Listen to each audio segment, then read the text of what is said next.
Président, pour commencer, Karim Benzema, Ballon d'Or 2022, tout simplement, à quoi vous pensez en premier? C'est une immense fierté avec beaucoup d'émotion parce que Karim est un enfant de l'OL, j'allais dire un enfant qu'on a vu grandir, qu'on a vu s'épanouir, qu'on a vu réussir pratiquement tout ce qu'il a entrepris. Et puis c'est pour nous qui l'avons non seulement embauché, puisque les premiers contrats ont été signés avec nous, une fierté, mais une fierté empreinte de tout ce qui va avec l'exemplarité, parce qu'avoir un jeune comme Karim, qui dans toute sa carrière ne fait que deux clubs, l'Olympique Lyonnais et le Real Madrid. Real Madrid qu'il a choisi, parce que je me souviens encore de Karim me disant, président Prez, s'il y a plusieurs propositions, c'est vraiment au Real Madrid que j'aimerais aller. C'est donc c'est une belle histoire, c'est une histoire d'un jeune issu de l'immigration qui réussit formidablement en France, franco-algérien, et qui, au-delà de sa vie de footballeur, réussit une vie d'homme qui est exemplaire pour tous les jeunes qui sont admiratifs de ce qu'il a fait, mais aussi qui ont envie de lui ressembler. Qu'est-ce qui vous marque le plus chez Karim Benzema? Chez Karim, c'est cette jeunesse incroyable, avec un talent pratiquement inné. Dès ses 17 ans, on signe le contrat de professionnel la veille. Le lendemain, il joue contre Metz, il marque. Je me souviens de ce jeune qui était particulièrement jeune. Et puis, cette relation par la suite qui est toujours restée constante. Il y a eu, bien sûr, cette progression, ces 4 titres de champion, 4 trophées des champions, une Coupe de France. Et puis, le Real Madrid avec, je ne sais plus, ces 800 et quelques matchs qui sont incroyables. Cette aptitude à gagner avec le Real Madrid la Champions League, un peu comme nos féminines quand elles jouent avec l'Olympique Lyonnais. Voilà. Et puis maintenant, le parcours, pas facile, parce que quand on va vers les sommets aussi vite, aussi jeune, il y a plein de tentations. Et Karim a toujours su redresser la barre, a toujours su être exemplaire. Et quand on est dans un beau pays comme la France, le fait de pouvoir réussir d'abord en France et puis dans le plus grand club du monde, c'est quelque chose de tout à fait exemplaire. Et on est fiers pour lui, bien sûr, sa famille, tous ses amis, mais aussi on est fiers pour toutes les générations derrière qui auront envie de lui ressembler.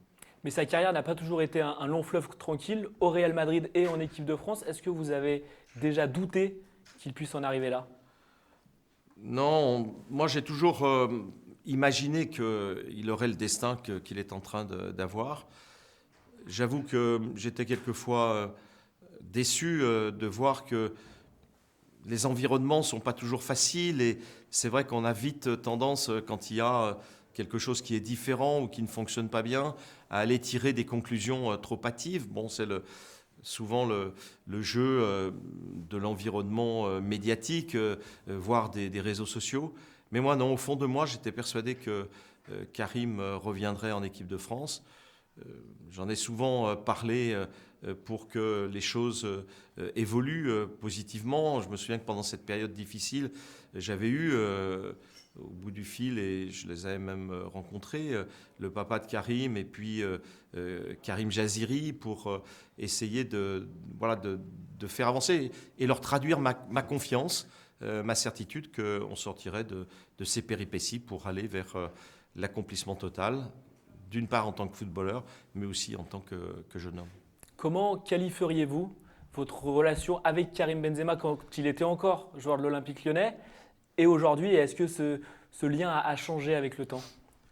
Oh ben, on se voyait tous les jours, ou presque, avant, puisque j'étais souvent présent au camp d'entraînement. Et c'est vrai que la relation, quand je vous parlais bien sûr que c'était pas mon fils, et je veux surtout pas prendre la place des parents, mais je le considérais un peu comme un fils et ou un petit-fils, compte tenu de la différence d'âge. Mais ceci étant, voilà, on était dans un contexte où il y avait beaucoup d'affection, beaucoup de respect, parce que Karim est quelqu'un de très très respectueux, qui dans sa famille a été élevé comme ça. Donc voilà. Alors par la suite, il y a eu beaucoup de contacts à chaque moment important. Je vous l'ai dit, il y a eu des moments difficiles et on est resté en contact, des moments plus faciles où je l'ai félicité pour ses succès.